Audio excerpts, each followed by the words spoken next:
എല്ലാവർക്കും നമസ്കാരം. ഞാൻ സരിത മഹേശ്വരൻ.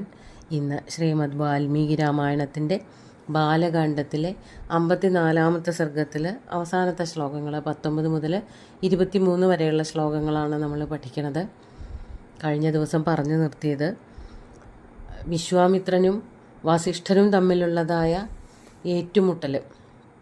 അതിൽ വിശ്വാമിത്രൻ തൻ്റെ സൈന്യങ്ങളെ കൊണ്ട് വസിഷ്ഠനെ ആക്രമിക്കുകയാണ്. വസിഷ്ഠൻ്റെ പശുവിനെ തട്ടിക്കൊണ്ടുപോകാൻ, കാമധേനുവിനെ തട്ടിക്കൊണ്ടുപോകാൻ നോക്കിയപ്പോൾ കാമധേനു ധാരാളം ഭടന്മാരെ തൻ്റെ ശരീരത്തിൽ നിന്നും ഉണ്ടാക്കി എന്നാണ് പറയണത്. ആദ്യം പഹ്ലവൻ എന്ന് പറഞ്ഞൊരു കൂട്ടത്തെ ഉണ്ടാക്കിയെന്നും അവർ ആക്രമിച്ചിട്ട് അവരുമായിട്ടുള്ള ആക്രമണം, വിശ്വാമിത്രനുമായിട്ടുള്ള ആക്രമണത്തെ പറ്റിയിട്ടൊക്കെയാണ് പറയണത്. മറ്റു പലതരത്തിലുള്ള ഭടന്മാർ, പല ദേശങ്ങളിൽ നിന്ന് വരുന്ന ഭടന്മാരെ പറ്റിയിട്ടും വർണ്ണിക്കുന്നുണ്ട്. നമുക്ക് ആദ്യം 19-ാമത്തെ ശ്ലോകം നോക്കാം. നാശയന്തി ബലം സർവം വിശ്വാമിത്രസ്യ പശ്യത സ രാജാ പരമക്രുദ്ധ ക്രോധവിസ്ഫാരിതേക്ഷണ.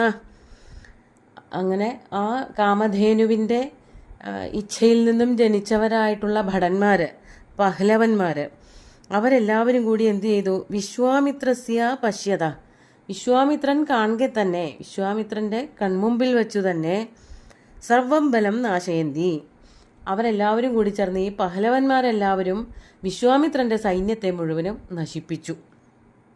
അത് കണ്ടിട്ട് സ രാജാ പരമക്രുദ്ധ ക്രോധവിസ്ഫാരിതേക്ഷണ, ആ രാജാവ് വളരെയധികം ദേഷ്യപ്പെട്ട് ക്രുദ്ധനായിട്ട് കണ്ണുകളൊക്കെ ദേഷ്യം വന്ന് മിഴിഞ്ഞ് കണ്ണ് ക്രൂരമായിട്ടുള്ള നോട്ടത്തോടു കൂടിയിട്ട് കാമധേനുവിനെയും അതുപോലെ തന്നെ കാമധേനുവിൻ്റെ ശരീരത്തിൽ നിന്ന് ജനിച്ച, കാമധേനുവിൻ്റെ ഇച്ഛയിൽ നിന്ന് ജനിച്ച പഹ്ലവന്മാരെയും ആക്രമിക്കാനായിട്ടും തുടങ്ങി.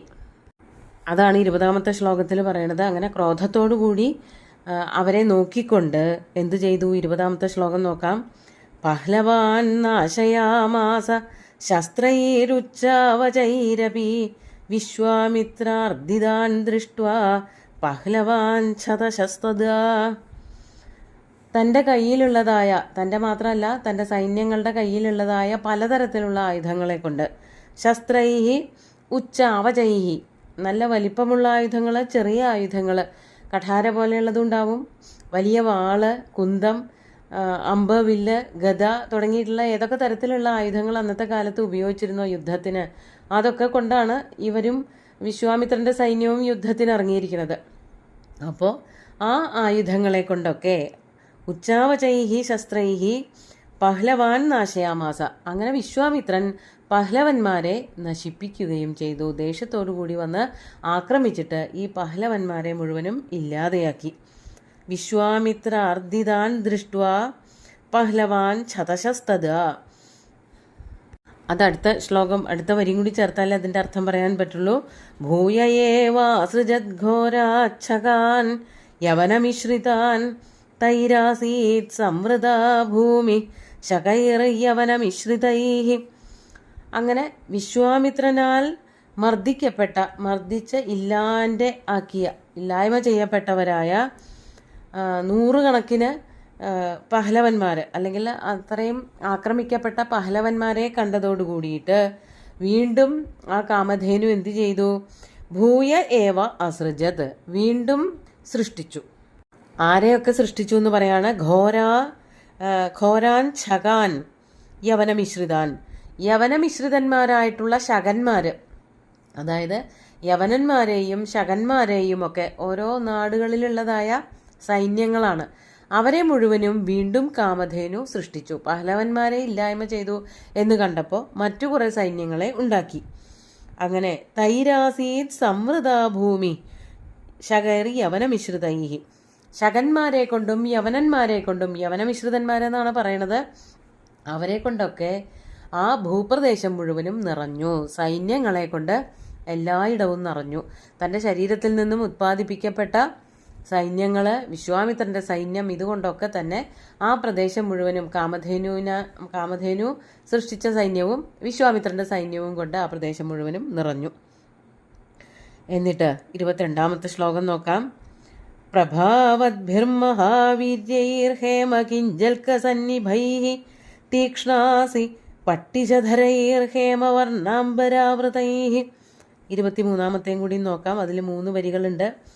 നിർദഗ്ധം തദ്ബലം സർവം പ്രദീപ്തൈരിവ പാവകൈഃ തതോസ്ത്രാണി മഹാതേജ വിശ്വാമിത്രോ മുമോചഃ തൈസ്തേ യവനകാംബോജ ബർബരാശ്ചാകുലീകൃതാഃ. അവരുടെ ഒരു ശരീരപ്രകൃതി, അവരുടെ ഒരു നിറം, അതിനെ പറ്റിയിട്ടൊക്കെ പറയാണ്. പ്രഭാവദ്ഭിർ മഹാവീര്യൈ, അവർ നല്ല പ്രഭ ഉള്ളവരായിരുന്നു, നല്ല തേജസ്വികളായിട്ടുള്ള ഭടന്മാരായിരുന്നു. എന്തുപോലെയായിരുന്നു അവരുടെ ശരീരം?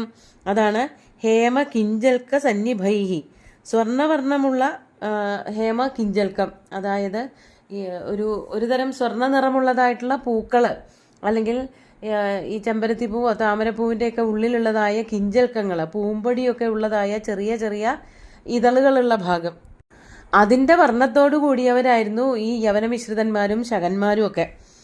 അവരുടെ ആ മഹാവീര്യന്മാരായിട്ടുള്ള ആ ഭടന്മാര് അവരെ തീക്ഷ്ണന്മാരായിരുന്നു. തീക്ഷ്ണാസി പട്ടിശധരൈഹി, പട്ടിശധരന്മാരെന്ന് വെച്ചാൽ കോപ്പുകളാണ്, യുദ്ധക്കോപ്പുകൾ, ശരീരത്തിലെ വസ്ത്രങ്ങൾ, അതുപോലെ കയ്യിലും കാലിലും ഒക്കെ വലിയ ഉറകൾ, കയ്യുറ, കാലുറ, ഇതൊക്കെ ധരിച്ച് യുദ്ധത്തിനായിട്ട് തയ്യാറെടുത്ത് വരുന്നവർ. ഹേമവർണ്ണാംബരാവൃതൈഹി, മഞ്ഞപ്പട്ടുടയാട, മഞ്ഞ നിറത്തിലുള്ള വസ്ത്രമൊക്കെ ധരിച്ചിട്ട് യുദ്ധത്തിനായിട്ട് തയ്യാറായി വരുന്ന ശകന്മാരും യവനമിശ്രിതന്മാരും അവിടെ നിറഞ്ഞു.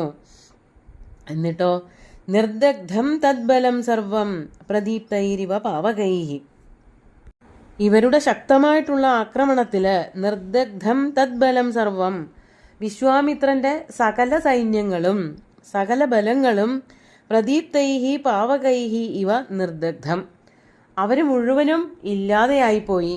ഈ പറഞ്ഞ കാമധേനുവിൻ്റെ ശരീരത്തിൽ നിന്നും പുറപ്പെട്ടു വന്ന സൈന്യങ്ങളുടെ ആക്രമണങ്ങളെ കൊണ്ട് വിശ്വാമിത്രന്റെ സൈന്യം തീയിൽപ്പെട്ടതുപോലെ ചാമ്പലായിപ്പോയി. അത്രയ്ക്ക് ശക്തമായിട്ടുള്ള ആക്രമണമായിരുന്നു ഈ കാമധേനു ആയിട്ട് സൃഷ്ടിച്ചതായ ബലം വിശ്വാമിത്രന്റെ സൈന്യങ്ങളോട് ചെയ്തത് എന്നർത്ഥം. തതോസ്ത്രാണി മഹാതേജ വിശ്വാമിത്രോ മുമോചഃ, അതിനുശേഷം അപ്പോൾ തൻ്റെ സൈന്യങ്ങൾ മുഴുവനും ഇല്ലാതെയായി തുടങ്ങി എന്ന് കണ്ടപ്പോൾ പരിഭ്രമിച്ച് യുദ്ധത്തിനായിട്ട് വീണ്ടും ഒരുങ്ങി വന്നവനായിട്ടുള്ള വിശ്വാമിത്രൻ എന്ത് ചെയ്തു? മഹാതേജ വിശ്വാമിത്ര തതഃ അസ്ത്രാണി മുമോച, അതിനുശേഷം വലിയ വലിയ അസ്ത്രങ്ങൾ പ്രയോഗിച്ചു. അതുവരെ അങ്ങനെയുള്ള അസ്ത്രങ്ങളൊന്നും പ്രയോഗിച്ചിരുന്നില്ല. മറ്റൊരു തരത്തിലുള്ള യുദ്ധമാണ് പിന്നീട് വിശ്വാമിത്രൻ കാഴ്ചവെച്ചത്. ആ കഠിനമായിട്ടുള്ള യുദ്ധത്തിൽ അതിഗംഭീരങ്ങളായിട്ടുള്ള മഹാശക്തിമാന്മാരായിട്ടുള്ള ആക്രമണകാരികളായിട്ടുള്ള അസ്ത്രങ്ങൾ, ആയുധങ്ങളാണ് വിശ്വാമിത്രൻ പ്രയോഗിച്ചത്. തൈസ്തേ യവനകാംബോജ ബർബരാശ്ച ആകുലീകൃതാഹ. തൈഹി എന്ന് പറഞ്ഞാൽ ആ ആയുധങ്ങളെ കൊണ്ട്, ആ അസ്ത്രങ്ങളെ കൊണ്ട് യവനന്മാര്, കാംബോജന്മാര്, ബർബരന്മാര് തുടങ്ങിയിട്ടുള്ളവരെല്ലാവരും ആകുലീകൃതാഹ, വല്ലാതെയായിപ്പോയി, തോറ്റ് പിന്മടങ്ങാറായി. അതായത് പറഞ്ഞു വന്നത്, ആദ്യം കാമധേനു കുറെ സൈന്യത്തെ സൃഷ്ടിച്ചു, പഹ്ലവന്മാര്, അവരെ മുഴുവനും വിശ്വാമിത്രന്റെ സൈന്യം നശിപ്പിച്ചു. അത് കണ്ടപ്പോൾ കാമധേനു പിന്നെയും കുറെ സൈന്യങ്ങളെ ഉണ്ടാക്കി. ശകന്മാര്, യവനമിശ്രിതന്മാര്, കാംബോജന്മാര്, ബർബരന്മാര് തുടങ്ങിയിട്ടുള്ള കുറെ പല വിധത്തിലുള്ള പല നാടുകളിൽ നിന്നുള്ളവരായിട്ടുള്ള ഭടന്മാര്, അവര് മുഴുവനും ഈ വിശ്വാമിത്രന്റെ സൈന്യവുമായിട്ട് ഏറ്റുമുട്ടി. അവസാനം വിശ്വാമിത്രൻ തന്റെ സർവ്വശക്തിയും ഉപയോഗിച്ച് പലതരത്തിലുള്ള ആയുധങ്ങൾ, പ്രത്യേകിച്ച് അമ്പും വില്ലൊക്കെ ഉപയോഗിച്ച് ഇവരെ മുഴുവനും ഇല്ലായ്മ ചെയ്തു. അങ്ങനെ യവനന്മാരും കാംബോജന്മാരും ബർബരന്മാരുമൊക്കെ വിശ്വാമിത്രന്റെ ആക്രമണം കൊണ്ട്, അല്ലെങ്കിൽ വിശ്വാമിത്രന്റെ സൈന്യങ്ങളുടെ ആക്രമണങ്ങളെ കൊണ്ട് ആകുലതയെ പ്രാപിച്ചു. അവരെല്ലാവരും വല്ലാതെയായിപ്പോയി, തോറ്റു പിന്മടങ്ങാനുള്ള അവസ്ഥയിൽ എത്തിച്ചേർന്നു എന്ന് പറഞ്ഞിട്ട് ഈ സർഗം അവസാനിപ്പിക്കുകയാണ്. നമുക്ക് ഇന്നത്തെ ശ്ലോകങ്ങൾ ഒന്നുകൂടി ചൊല്ലി നോക്കാം. നാശയന്തി ബലം സർവം വിശ്വാമിത്രസ്യ പശ്യത സ രാജാ പരമക്രുദ്ധ ക്രോധവിസ്ഫാരിതേക്ഷണ പഹ്ലവാൻ നാശയാമാസ ശസ്ത്രൈരുച്ചാവചൈരപി വിശ്വാമിത്രാർദ്ധിതാൻ ദൃഷ്ട്വാ പഹ്ലവാൻ ശതശസ്തദാ ഭൂയ ഏവാസൃജദ്ഘോരാച്ഛകാൻ യവനമിശ്രിതാൻ തൈരാസീത് സംവൃതാ ഭൂമി ശകൈർയവനമിശ്രിതൈഃ പ്രഭാവദ്ഭിർമഹാവീര്യൈः ഹേമകിഞ്ചൽക്കസന്നിഭൈः തീക്ഷ്ണാസി പട്ടിശധരൈർഹേമവർണാംബരാവൃതൈः നിർദഗ്ധം തദ്ബലം സർവം പ്രദീപ്തൈരിവ പാവകൈः തതോസ്ത്രാണി മഹാതേജാ വിശ്വാമിത്രോ മുമോചഃ തൈസ്തേ യവനകാംബോജ ബർബരാശ്ചാകുലീകൃതാഃ. അങ്ങനെ പരസ്പരം തമ്മിലുള്ളതായ അതിഗംഭീരമായിട്ടുള്ള ഏറ്റുമുട്ടലാണ് വർണ്ണിച്ചുകൊണ്ടിരിക്കുന്നത്. കഴിഞ്ഞിട്ടില്ല. ഇനിയും സൈന്യങ്ങളുടെ ആക്രമണം അടുത്ത സർഗത്തിലും കാണാം.